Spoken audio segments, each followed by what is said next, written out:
That's where migrants who move to the UK legally could have to wait up to 10 years before they can settle here for good. The Home Secretary's announced new plans as she gets tougher on migration. People would be required to speak English to A-level standards and not have a criminal record. Noah Khogali is a Conservative councillor and commentator with Young Voices UK.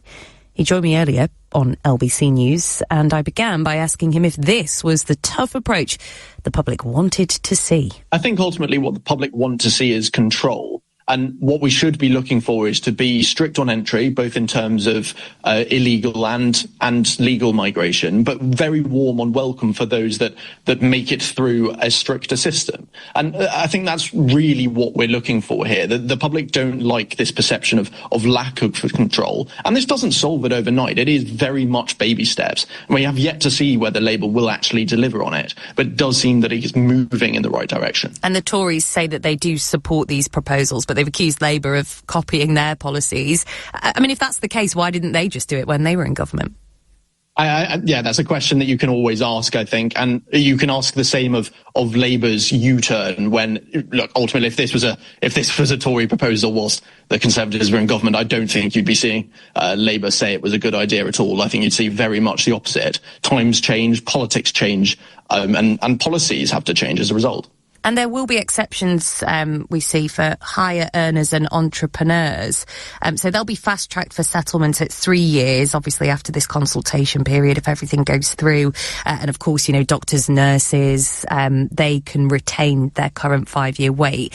That's understandable with public sector workers, especially NHS workers. But do you think it's fair that people on lower incomes will essentially be penalised by having to wait potentially decades to settle?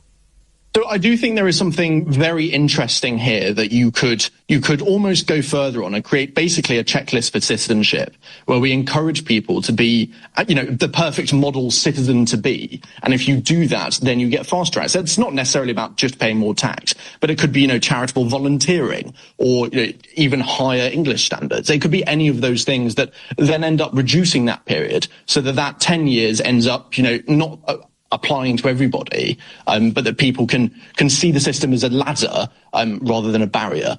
And what some people might say is this just means people who haven't got settled status staying in the country for longer than they ordinarily would. Do you think, though, this will act as a deterrent that the government clearly hope it will to stop so many people coming and trying to settle in Britain?